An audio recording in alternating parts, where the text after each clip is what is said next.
একটি সত্য ঘটনা। ভূত প্রেত জিন বিশ্বাস না করলে পড়বেন না কেউ। আমার বাড়ি বরিশাল জেলার কীর্তনখোলা নদীর পাশেই। ছোটবেলা থেকে গ্রামে গঞ্জে থেকে মানুষ আমি ভূতের ভয় নেই বললেই চলে। অনেকের মুখে শুনেছি সন্ধ্যার পর কীর্তনখোলার পাশ দিয়ে হেঁটে গেলে নাকি অশরীরীর দেখা পাওয়া যায়। আমি কখনো এসব বিশ্বাস করতাম না। সেবার মামার বাড়িতে গিয়েছিলাম একটা কাজে। এক পরিচিত চাচার মোটর নৌকায় গিয়েছিলাম। বাসায় ফেরার পথে সন্ধ্যা হয়ে যায়। চাচার গঞ্জে কাজ ছিল দেখে আমাকে বাড়ি থেকে বেশ খানিকটা দূরে নামিয়ে দেয়। আমাকে জিজ্ঞেস করেছিলেন সমস্যা হবে নাকি। আমি না করি। চাচাকে বিদায় দিয়ে বাড়ির পথে হাঁটতে লাগলাম। সন্ধ্যা নেমেছে চারপাশে। খুব দ্রুতই রাতের আঁধারে চারপাশ ঢেকে যাবে। আমার সাথে কোনো আলো নেই। তবে বাড়ি খুব একটা দূরের পথ না।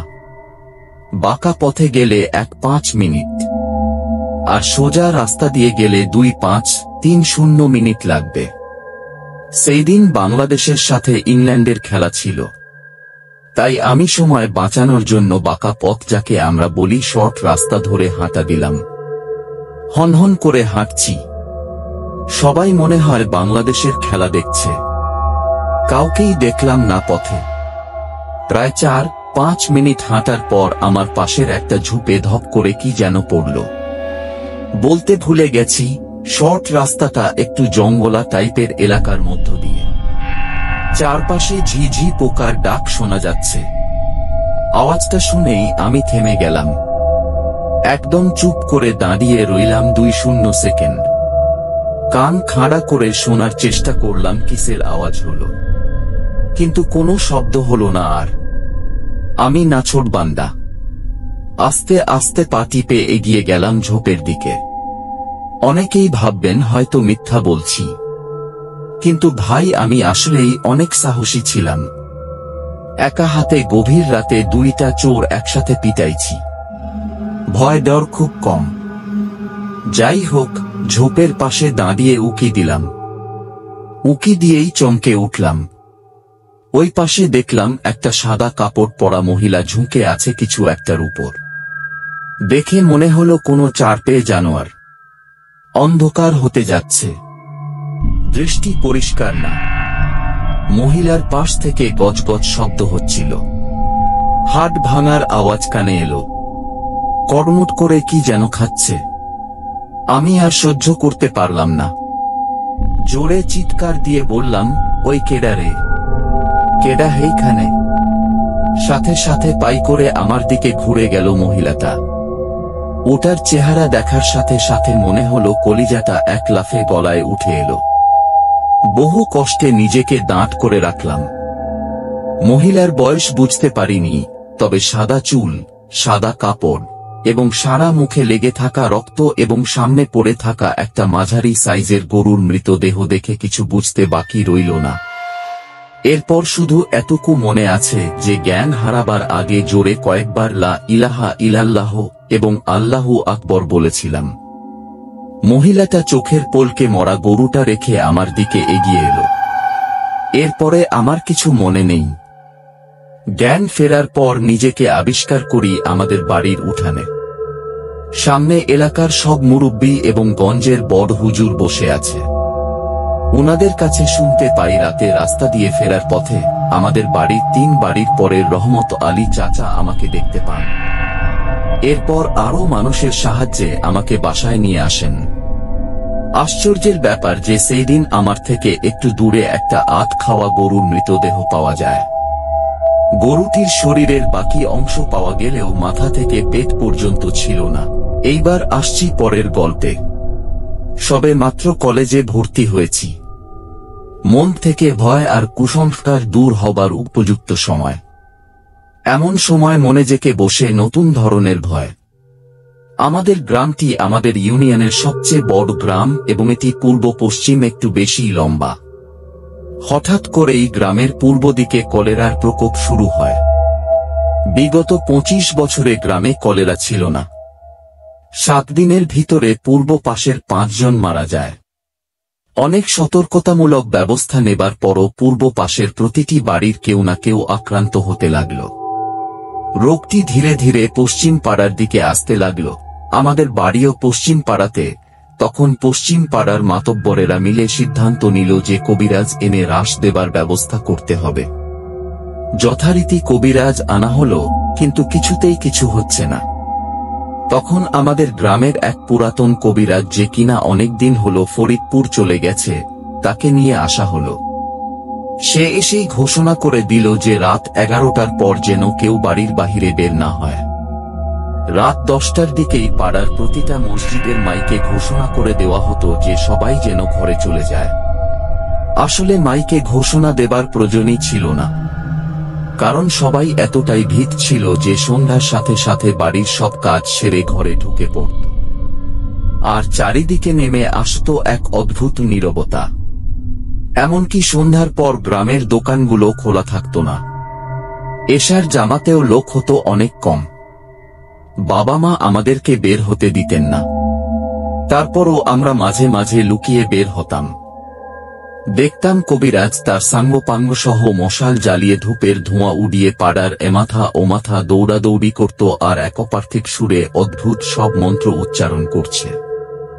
পরিবেশটা এতটাই অদ্ভুত আর ভয়াবহ ছিল, এ ভাবলে এখনো ভয় লাগে। কবিরাজ একদিন এক মহল্লা বন্ধ করতেন, যাতে ওই পাড়ায় কলেরা বা ওলাবিবি না ঢুকতে পারে। এভাবে পাড়ার প্রায় সবগুলা মহল্লা বন্ধ করা হলো। এরই মাঝে এক রাতে আমার মা শুনতে পান কে যেন আমাদের বাড়ির গেটের ওপাশে রাস্তা দাঁড়িয়ে উবু উ করে কাঁদছে। মা ভাবল কোনো মহিলা বোধহয় সমস্যায় পড়ে কাঁদছে। আসলে মা তখন পরোপকারের নেশায় রাশের কথা খেয়াল ছিল না। মা ঘর হতে বের হয়ে যতই গেটের দিকে যাচ্ছিলেন ততই একটা পচা গন্ধ পাচ্ছিলেন, যা অনেকটা মলের গন্ধের মতো, কিছুটা মাংস পচা গন্ধের মত। মা যখন গেটের পাশে দাঁড়ান তখন গেটের ফাঁকো দিয়ে দেখেন যে রাস্তার ওপাশে ইলেকট্রিক পোলের সাথে হেলান দিয়ে একটি বিশালাকার মহিলা দাঁড়িয়ে আছে, যার উচ্চতা প্রায় 7 ফুটের মত। এর গা থেকেই এমন গন্ধ বের হচ্ছিল। মহিলার ভয়ঙ্কর চেহারা দেখে মা কিছুটা পিছিয়ে আসেন। মহিলাটি ইনিয়ে বিনিয়ে কাঁদছিল আর বলছিল, তোরা আমাকে থাকতে দিলি না, এই গ্রাম আমার ভালো লাগছিল, আমার আরো লাশ দরকার ছিল, আমি আজই এই গ্রাম ছেড়ে চলে যাব। এমন সময় মারাশের কথা মনে পড়ে যায় আর প্রচন্ড ভয় পেয়ে মা ঘরে চলে আসেন। ঘটনাটা এখানেই শেষ না। মা একটি গ্রাম্য সমিতির প্রধান। পরদিন সকালে কিস্তি দিতে এসে এক প্রতিবেশী, যিনি নৌকায় কাজ করেন, নাকি বলছিল কালকে রাতে একটা ভয়ের ব্যাপার ঘটেছিল। মা শুধালো কি ঘটনা। তখন তিনি বলেন যে কাল রাতে ক্ষেত থেকে আসার সময় 2 গ্রাম আগেই তাদের নৌকার তেল ফুরিয়ে যায়। তাই 12 জন লেভারের 9 জনই পাশের গ্রামে নেমে যায়। তিনি যেহেতু নৌকার মালিক, তাই তিনি সহ আরো 3 জন মিলে লগি মেরে মেরে নৌকাটা বাড়ির দিকে নিয়ে আসছিলেন। এমন সময় তারা দেখেন কে যেন গ্রামের শেষ মাথায় নদীর পাড়ে বসে আছে আর তাদেরকেই ডাকছে। তারা ভাবল কোনো মহিলা হয়তো বিপদে পড়েছে, তাই সাহায্য করার জন্য তাদের নৌকা পাড়ে ভিড়ান। এমন সময় তাদের নাকেও পচা গন্ধটা লাগে। তারা মনে করে পাশেই কোনো মরা জীবজন্তু নদীতে ভেসে এসেছে, এটা তারই গন্ধ। তাই তারা গন্ধটাকে তেমন পাত্তা দিল না। মহিলাটা বলল যে তারা যদি তাকে নদীর ওপারে দিয়ে আসে তবে ভালো হয়। তারা মহিলাকে নৌকায় উঠতে বলে। নৌকা যখন মাঝ নদীতে তখন দুর্গন্ধটা প্রকট আকার ধারণ করে। তারা বুঝতে পারে গন্ধটা মহিলার গা থেকে আসছে। তারপরও তারা যখন মহিলার দিকে তাকাতে যায় তখন মহিলা বলে, কেউ আমার দিকে তাকাবি না, তাকালে ক্ষতি করে দিব। তাই ভয়ে তারা মাথা নিচু করে ফেলে।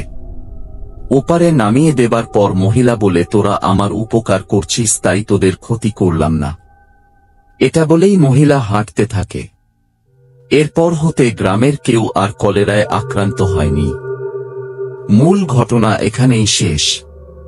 তবে এ ঘটনার 4 দিন পর শনিবার ওই কবিরাজ মারা যায়। ঘটনাটি ঘটেছিল আমার দাদির সাথে। আমার দাদা ছিলেন একজন ওঝা টাইপের লোক। তিনি জিন তাড়াতে পারতেন।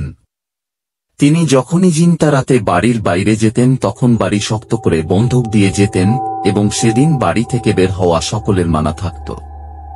দাদা একদিন খুব তাড়াহুড়ার সহিত জিন তাড়াতে রওনা হলেন। সেদিন তিনি বাড়ি বন্ধক দিতে ভুলেন। তিনি যেই বাসায় জিন তাড়াতে গিয়েছিলেন সেই বাসায় পৌঁছতে পৌঁছতে তার রাত ৮টার মতো বেজে যায়। তিনি অনেক সাধনা করে একসময় জিনটাকে পরাজিত করেন এবং জিনটা যাকে ভর করেছিল তার দেহ থেকে জিনটাকে ছাড়িয়ে দেন। জিনটাকে ছাড়িয়ে দিতেই সেটা হুঙ্কার দিয়ে বলে, আমি গেলাম তোর বাড়িতে। তো দাদা উত্তর দিলেন, যা, তুই যা পারিস কর। কিন্তু সাথে সাথেই দাদার খেয়াল হলো তিনি আজ তাড়াহুড়ায় বাড়ি বন্ধক দিয়ে বের হতে ভুলে গেছেন। এরই মধ্যে জিনটা দাদার বাড়িতে এসে দাদার রূপ ও কণ্ঠ নিয়ে ঘরের বাইরে দাঁড়িয়ে দাদিকে ডাক দিলেন, জমিনা, বদনাটা নিয়ে একটু আসো তো। দাদি ভাবলেন দাদা হয়তো টয়লেটে যাবেন, আর গ্রামের টয়লেটগুলো বাড়ি থেকে একটু দূরে হয়। দাদি পানি নিয়ে বের হয়ে খেয়াল করলেন যে দাদা টয়লেটের দিকে না গিয়ে বাগানের দিকে চলে যাচ্ছেন। দাদি সাথে সাথে বুঝতে পারলেন যে এটা দাদা নয়। তাই তিনি দ্রুত ঘরের দিকে চলে আসতে লাগলেন। হঠাৎ একটা দমকা বাতাসে দাদির হাতের কুপিটা নিভে গেল। তিনি দৌড় দিলেন ঘরের দিকে, কিন্তু জিনটা এক টানে দাদিকে উঠানের পাশ থেকে তুলে নিয়ে বাড়ির পাশের পুকুরে ফেলে দিল এবং চুবাতে শুরু করল। তখন বাড়িতে আমার ফুফু এবং ফুফা ছিলেন। দাদি বিপদের মুহূর্তে মাত্র একবার বড় ফুফুর নাম ধরে ডাক দিতে পেরেছিলেন। তিনি আকলিমা বলে ডাক দেন এবং সৌভাগ্যবশ সেই ডাক আমার ফুফুর কানে পৌঁছায়। আমার ফুফু এবং ফুফা দৌড়ে এসে দেখেন দাদি পুকুরের মাঝে অজ্ঞান অবস্থায় ভাসছেন।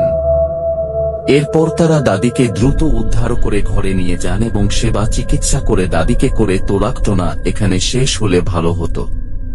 কিন্তু এরপর থেকে দাদি প্রায় কিছু ভয়ঙ্কর স্বপ্ন দেখতে লাগলেন। দাদা তাই আমাদের পুরো বাড়ি শিক দিয়ে দেন এবং সন্ধ্যার পর কারো বাড়ির বাইরে যাওয়া নিষিদ্ধ করে দেয়া হয়। এরপর দাদা জীবিত থাকাকালীন সময়ে আর কিছু ঘটেনি। দাদা মারা যাওয়ার পর থেকে প্রতিবেশীরা কেউ রাত ২-৩টার দিকে বাড়ির বাইরে বের হলে দেখতে পান যে সেই পুকুরের পাড়ে আমার দাদার প্রতিরূপী কেউ একজন বসে আছে। হয়তো ওইটাই সেই জিনটা যার প্রতিশোধনে এখনো শেষ হয়নি, অথবা হয়তো এটা দাদার আত্মা যা আমাদের রক্ষা করার জন্য